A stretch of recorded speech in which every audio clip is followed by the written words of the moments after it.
राधे राधे। राधा वल्लभ श्री हरिवंश श्री राधा चरितमृतम भाग 17। प्रेम, अपने आप को पाने की तड़प, यह है प्रेम की पराकाष्ठा। प्रेम यानी अपने आप से मिलने की बेचैनी, यानी अपने आप से मिलने की एक तड़प।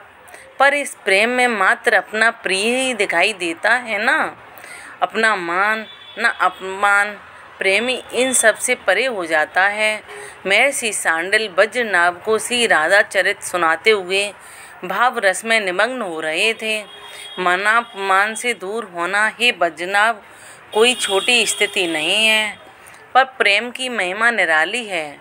वहाँ अगर अपमान से मिलता हो प्रियतम, तो अपमान ही हमारे लिए अमृत है।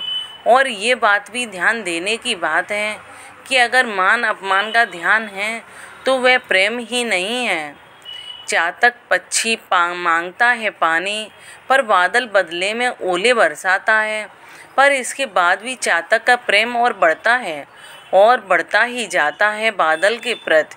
हे वज्रनाभ, प्रेम उसे नहीं कहते जो क्षण में बढ़े और क्षण में घटे। प्रेम तो निरंतर बढ़ने का ही नाम है। जैसे अग्नि में स्वर्ण को तपाया जाए तो उसकी कीमत, उसकी स्वच्छता, निर्मलता और बढ़ती है, ऐसे ही प्रेमी जितना अपमानित होता है वो और निखरता है और निखरता ही जाता है। नेत्रों में भाव के अश्रु भरकर हंसे महर्षि सांडिल। पर प्रेम करना तो एकमात्र श्री कृष्ण को ही आता है। देखो, ऐसा प्रेमी कहाँ मिलेगा। तुम्हें क्या हो गया कन्हैया, 2 दिन हो गए तुम गुमसुम से रहते हो, किसी से अच्छी तरह बातें भी नहीं करते। बताओ, हमें तो बताओ, हम तुम्हारे सखा हैं ना। वृंदावन की भूमि में कृष्ण सखाओं ने कृष्ण से आज पूछा था, क्योंकि 2 दिन हो गए ना ये पहले की तरह बोलते हैं, ना पहले की तरह हंसते हैं।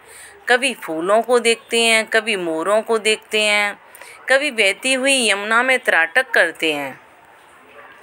पता नहीं, पर मेरा मन नहीं लग रहा। ये श्री धाम की दिव्य शोभा भी मुझे चुभने लगी है।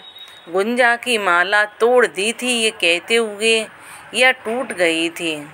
हमारी ओर देखो। मदमंगल सखा ने कृष्ण के चुबुक को पकड़कर ऊपर उठाया और कहा, अब बताओ क्या बात है। राधा नहीं आई, 2 दिन हो गए हैं। उदास से श्री कृष्ण बोले। अब कौन राधा? टोक सखा ने पूछा। बरसाने की राधा। मनसुख हंसता हुआ बोला, हाँ, पर तुम लोग मेरा मजाक उड़ाओगे, इसलिए मैंने तुम लोगों को नहीं बताया। बड़ी मासूमियत से बोले थे कृष्ण। हमारे सखा कृष्ण का कौन मजाक उड़ा सकता है। अच्छा, ये तो बता, मिले कहाँ थे तुम दोनों?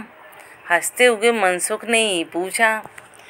तू फिर हंस रहा है, इसलिए मैं तुझे नहीं बताता। रोनी सी सूरत बना ली थी कृष्ण ने। अच्छा, मुझे बता, कहाँ मिले थे तुम दोनों? तोक ने सब सखाओं को हटाकर कृष्ण को बड़े प्रेम से पूछा था। बरसाने में। कृष्ण ने अपनी बात बताई। अब तू बरसाने कब गया कन्हैया? परसों। सब सखा ऐसे पूछ रहे थे जैसे मनोचिकित्सक हों ये सब। सखा हैं कृष्ण, तो सबको चिंता होनी स्वाभाविक ही है। अरे इतना क्यों सोचते हो, पास में ही तो है बरसाना, चलो। मनसुख ने तुरंत समाधान किया। कृष्ण प्रसन्न हुए सिर उठाकर मनसुख को देखने लगे। क्या तुम इन सब से पूछते हो? हमसे पूछो, तुरंत समाधान है। अरे ब्राह्मण हैं हम, सबका समाधान करने के लिए ही तो पैदा हुए हैं। मनसुख सहजता में बोलता है, और ये कुछ भी बोले सुनने वालों को हंसी आ ही जाती है। तो पोथी पत्रा धर लिए हो पंडित मनसुख लाल, कि अभी मुहूर्त ठीक है। देख लो कहीं इस नंद के सपूत के चक्कर में हम ना पिट जाएं। तोक ने ये बात मनसुख को छेड़ने के उद्देश्य से कही। नाटक करने में माहिर है मनसुख। आंखें बंद कर उंगलियों में कुछ गिना। हाँ हाँ, शुक्रोच्च है, इसलिए प्रेम के लिए ये समय ठीक है। चलो, कृष्ण उतावले हैं बरसाने जाने के लिए। रुको रुको रुको, फिर रोक दिया मनसुख ने। नाक के सांस की स्थिति देख, दाहिना स्वर चल रहा है या बायां चल रहा है? बायां तो लेट कर लोट पोट कर मनसुख ने दाहिना स्वर चला ही दिया। ज्योतिष में स्वर विज्ञान भी है।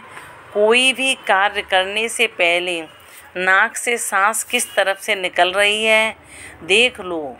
अगर दाहिना चल रहा है तो उस समय काम पर निकलो तो कहते हैं सफलता मिलेगी।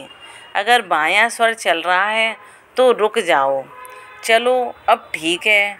कृष्ण तो इस समय प्रेम रस में डूबे हैं। जैसा कह रहे हैं सखा वैसा ही मान रहे हैं। सखाओं की बातों में ध्यान भी नहीं है कृष्ण का।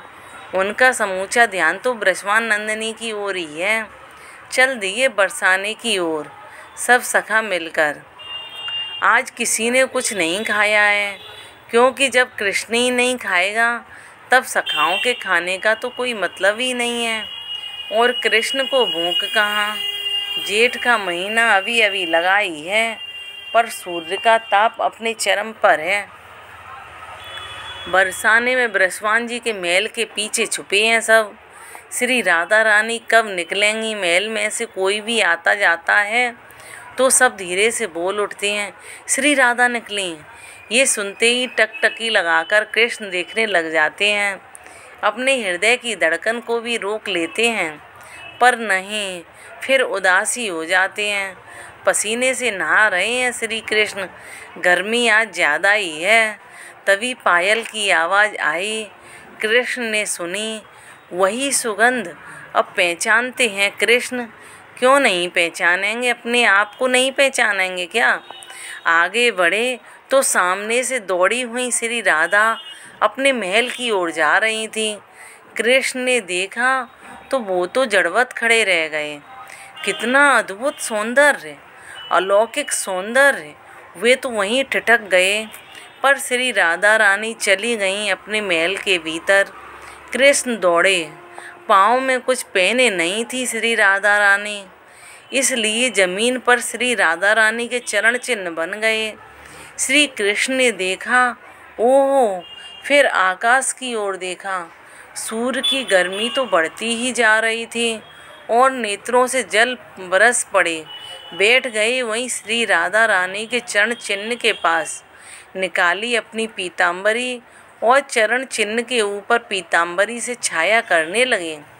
नेत्रों से अश्रु बह रहे हैं। रोम रोम से श्री राधे श्री राधे श्री राधे नाम प्रकट हो रहा है।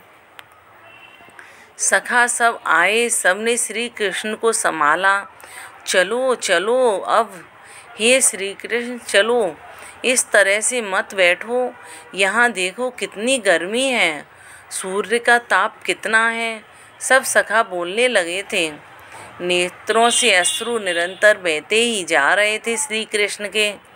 हाँ, मैं भी तो यही कह रहा हूँ, सूर्य का ताप कितना है। मेरी प्यारी के इन कोमल चरण चिन्हों को कितना ताप लग रहा होगा ना। तुम जाओ, मैं यहीं हूँ। गर्मी लग रही है मेरी श्री राधा रानी के पद चिन्हों को। ये कहते हुए श्री कृष्ण ने अपनी पीताम्बरी को फैलाए हुए ही बैठे रहे। हे वज्रनाभ, ये प्रेम की रीत है।